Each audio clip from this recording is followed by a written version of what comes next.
మీరు ఎప్పుడైనా అర్ధరాత్రి మూసివేసిన దేవాలయం తలుపులు తనంతట తానే తెరుచుకున్నట్లు చూశారా? దేవాలయం అంటే భక్తి, నమ్మకం, శాంతి.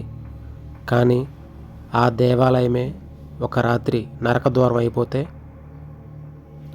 ఈ కథ జరిగేది అనంతపురం జిల్లా దగ్గర ఉన్న మల్లేశ్వరపురం అనే చిన్న గ్రామం. ఆ గ్రామం మధ్యలో 300 సంవత్సరాల పాత శివాలయం పగలు భక్తులతో కిటకిటలాడుతుంది. కానీ సాయంత్రం 6 గంటలు దాటితే ఆ గుడివైపు ఎవ్వరూ వెళ్ళరు.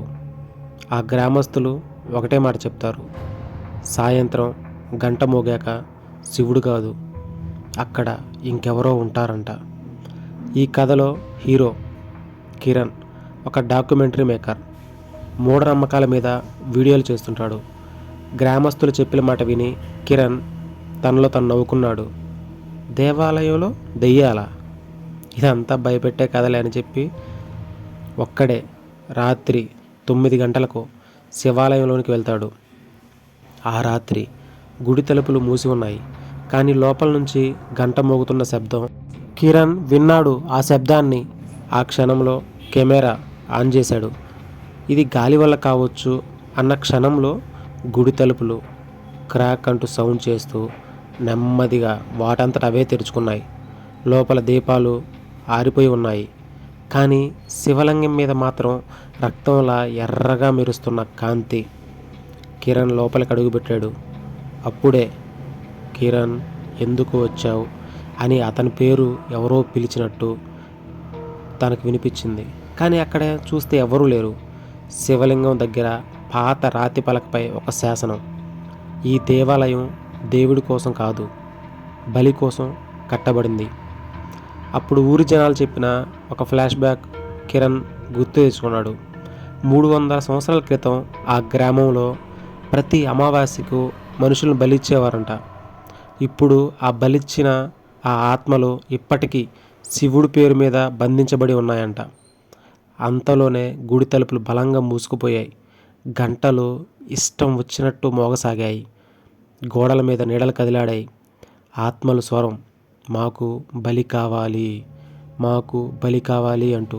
శివుడు కాదు, నువ్వు కావాలి. కిరణ్ పరిగెత్తాడు ఆ శబ్దాలు విని భయంతో.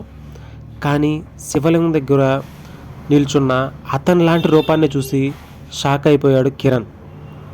అర్ధరాత్రి 12 గంటలు దాటింది. ఒక్కసారిగా ఎర్రగా మండుతున్న శివలింగం చీలిపోయింది.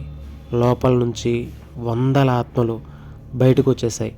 వందల ఆత్మలు కిరణ్ను చూస్తూ అరుస్తూ తన మీదకు వచ్చాయి. ఆ దానితో భయపడి కిరణ్ అరుస్తూ శివ రక్షించు, శివ రక్షించు అంటూ బిగ్గరగా అరవసాగాడు. అప్పుడే ఒక స్వరం: నేను దేవుడిని కాదు, నన్ను ఆ పేరుతో పిలవద్దు అంటూ. ఆ క్షణంలో దీపం ఆరిపోయింది. పూర్తిగా దేవాలయం మొత్తం పూర్తి నిశ్శబ్దం. ఉదయం ఆ గ్రామస్తులు గుడి తలుపు తెరిచారు. లోపల చూస్తే కిరణ్ లేడు. కానీ కెమెరా మాత్రమే ఉంది. కెమెరా ఓపెన్ చేస్తే కెమెరాలో చివరి ఫుటేజ్: ఈ దేవాలయం మూసివేయాలి, లేకపోతే ప్రతి అమావాస్యకు ఇంకొకరు కనిపించకుండా పోతారు అని. ఆ దేవాలయం ఇప్పటికీ సాయంత్రం 6 దాటితే మూసివేస్తారు. ఒక్కసారి దేవాలయంలో గంట మోగిన తర్వాత ఊరి ప్రజలు ఎవ్వరూ ఆ దేవాలయంలోకి కాదు కదా, ఆ దేవాలయం వైపు చూడడానికి కూడా భయపడతారు. ఈ కథ మీకు భయం కలిగిస్తే రాత్రి దేవాలయం దగ్గర ఒంటరిగా వెళ్ళే ముందు ఒక్కసారి ఆలోచించండి. ఈ కథ మీకు నచ్చితే ప్లీజ్ లైక్, షేర్ చేయండి. ఇటువంటి మరిన్ని కథలు కావాలనుకుంటే వెంటనే మన ఛానల్ని సబ్స్క్రైబ్ చేయండి. Thank you for watching.